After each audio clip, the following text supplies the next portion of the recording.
Monsieur Joannet, Oh là là. qu'est-ce que le bonheur? Le bonheur, quand d'abord la question, est-ce que le bonheur est une question de l'homme au sens générique, ou est-ce qu'on peut parler de bonheur chez les animaux? C'est une chose qui m'a toujours...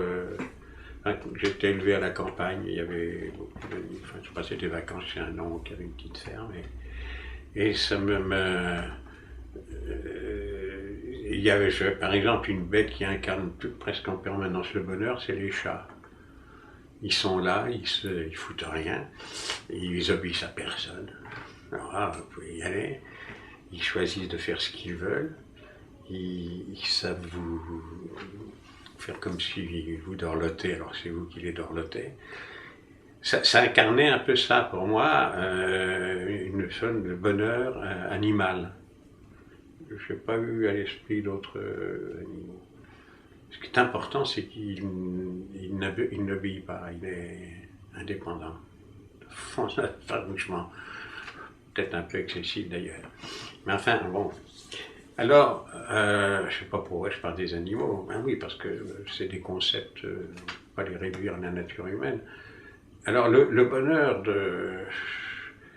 c'est le bonheur qui est collectif et puis le bonheur personnel. Le bonheur personnel est difficile à atteindre, mais il est quand même plus que le bonheur collectif. Le bonheur collectif s'incarne par l'international, c'est un moment magique de ma jeunesse quand on le chantait dans les meetings. Maintenant, ça fait un peu ringard.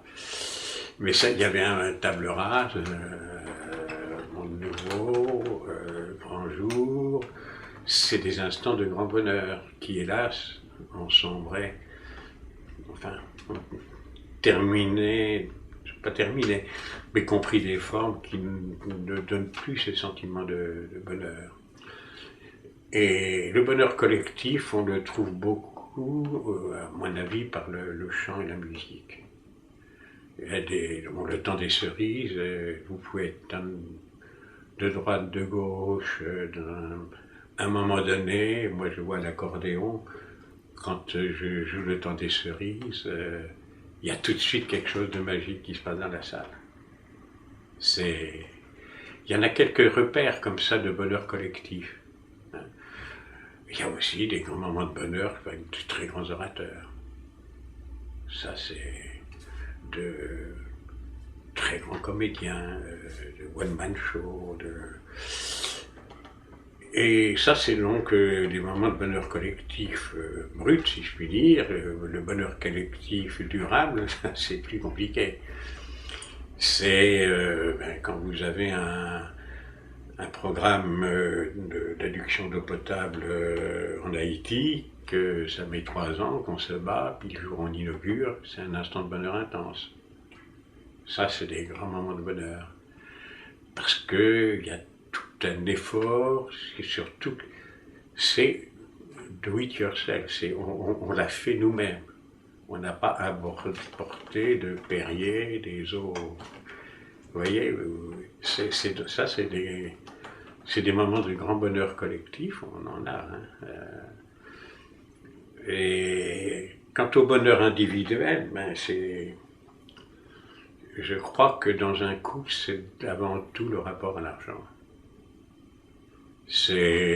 Enfin maintenant peut-être plus, mais moi je sais qu'avec mon épouse, quand on s'est connus, on était fiancés à l'époque, on faisait de la montagne.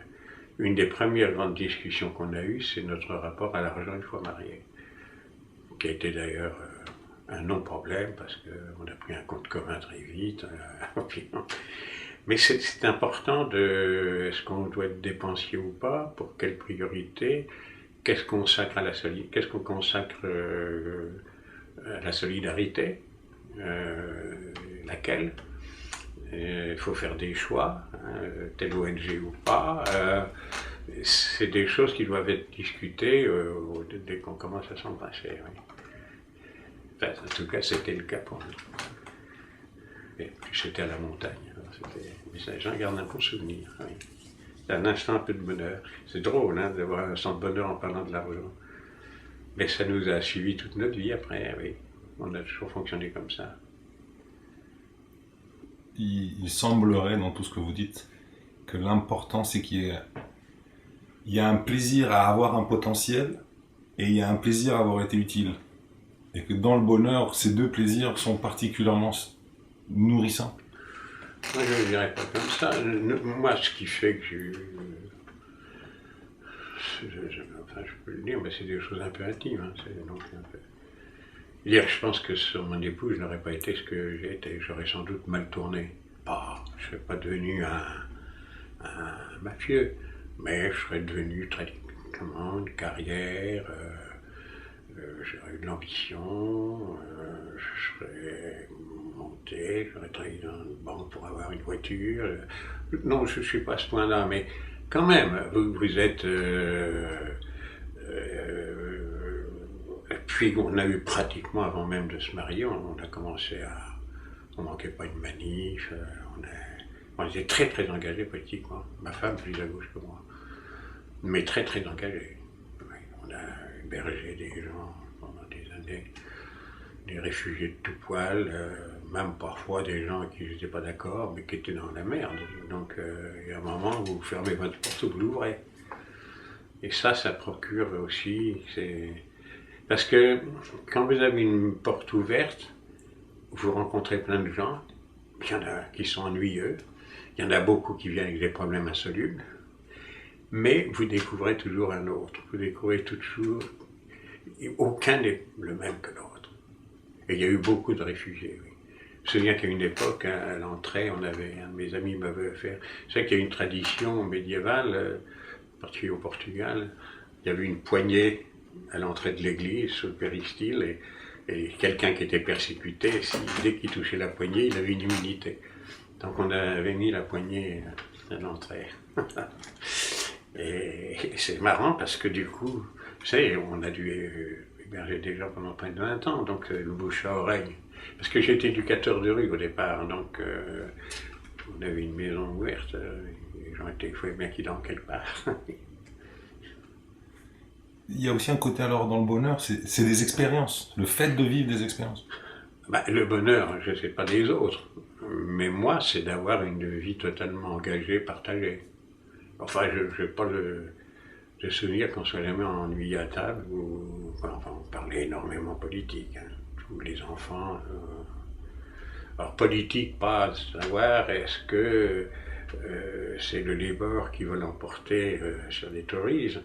Non, c'était sur le rôle de la société civile, puis les comités de soutien. Ma femme a présidé les comités de solidarité, moi j'étais très engagé. Ça vous fait un ciment de bonheur, quoi. Mais on n'y pense pas, hein. C'est parce que vous me posez les questions maintenant que je me dis que c'est le bonheur. Bon, sur le moment, j'étais heureux, on était heureux, c'est tout. Alors, je théorise mon bonheur, et c'est quand même terrible. Est-ce qu'il y a de ça dans le sens... Est-ce que le bonheur, c'est en fait quand on s'en rend pas compte? Moi, on s'en rendait, parce que c'était quelque chose à deux, hein, donc on s'en rendait bien compte par rapport à tous ceux qui n'éprouvaient pas le bonheur. Si, ça, il faut même faire attention, ne pas trop exposer ce bonheur, parce que ça crée des frustrations, parfois ça s'appelle des conflits, et puis vous avez une forme de bonheur qui peut insidieusement vous amener à développer votre ego. Et, moi je suis heureux, pas vous, je ne sais pas comment vous y prenez, mais je m'y prends bien, ça c'est catastrophique, ce genre de discours. Et donc, dans le bonheur, il y a quelque chose d'impalpable, mais de très flagrant. Non, mais il faut pas... Moi, je parle de bonheur durable, là, comme on dit maintenant, je ne vais pas faire l'écologie du bonheur, mais moi, je parle de bonheur entre deux personnes sur une vie, mais j'ai eu beaucoup de bonheur. Par exemple, j'étais un des fondateurs du syndicat de la magistrature, on était une équipe extrêmement soudée au départ. c'est aussi des instants de... L'amitié est presque pour moi quelque chose d'aussi important que l'amour.